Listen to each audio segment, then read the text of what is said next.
प्रसंगों के बीच आज कथा उस समय की जानिए जब श्रीराम लक्ष्मण पुष्प वाटिका में फूल चुनने गए थे। दूसरी ओर सीता जी सखियों के साथ गौरी पूजन के लिए पहुंची थीं। ठीक इसी समय सीता जी जब वृक्ष की ओट से श्रीराम के दर्शन पहली बार करती हैं और उनकी आंखें आपस में टकराती हैं, तो संत तुलसीदास ने इस स्थिति का वर्णन भी बहुत ही मर्यादा के साथ किया है। संत तुलसीदास ने श्रृंगार के इस पक्ष को भी आशीर्वाद और वरदानों का संगम बना दिया है। पुष्पवाटिका ही वह स्थान था जब सीता जी ने श्रीराम को पहली बार देखा।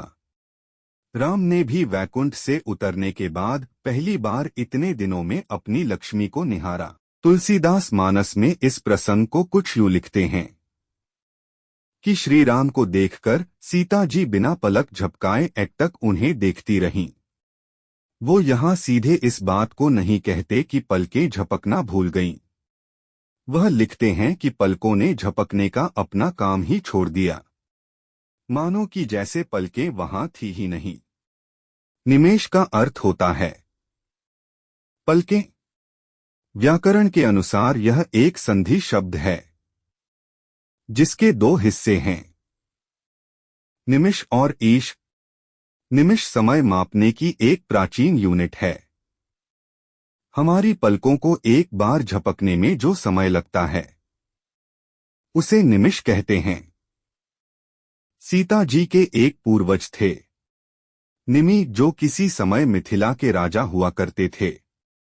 गोस्वामी तुलसीदास ने उन्हें ही निमेष कहा है। निमेष यानी पलकों के देवता। जब तुलसीदास ऐसा लिखते हैं कि श्रीराम को देखकर सीता जी की पलकें झपकना बंद हो गईं, तो इसके लिए वह लिखते हैं पलकों ने अपना काम ही छोड़ दिया। उनके कहने का अर्थ है कि महाराज निमि, जिनका सभी की पलकों में निवास है, वे इस दृश्य को देखकर अपनी मर्यादा जानकर वहां से हट गए। महाराज निमि का सभी की पलकों में वास है। उन्होंने जब बिटिया और होने वाले दामाद को ऐसे प्रेम के समय में देखा तो मर्यादा वश उस स्थान से हट गए, क्योंकि देखने वाली तो आंखें ही थीं और आंखों के ठीक ऊपर पलकें यानी महाराज निमि थे। अकाल पड़ा, इससे जनता त्रस्त हो गई। ब्रह्मर्षियों ने वाजपेय यज्ञ का सुझाव दिया। महाराज निमि अपने कुलगुरु वशिष्ठ के पास उन्हें यज्ञ का पुरोहित बनाने की इच्छा से गए, लेकिन इससे पहले इंद्र उन्हें अपने राजसूय धर्म यज्ञ के लिए पुरोहित बना चुके थे। वशिष्ठ मुनि ने कहा कि मैं इंद्र का आमंत्रण स्वीकार कर चुका हूं, इसलिए वहां यज्ञ कराकर तुम्हारा भी यज्ञ करा दूंगा। तुम सामग्री आदि तैयार रखो। अब वशिष्ठ मुनि इंद्र का यज्ञ कराने गए तो वहां कई वर्ष लग गए। ऐसे में निमि महाराज ने न्याय संहिता के रचिता गौतम ब्रह्मर्षि को अपना कुलगुरु बनाया और उनसे यज्ञ कराने लगे। इधर इंद्र का यज्ञ पूरा करके वशिष्ठ जब मिथिला पहुंचे तो देखा कि यज्ञ शुरू हो गया है।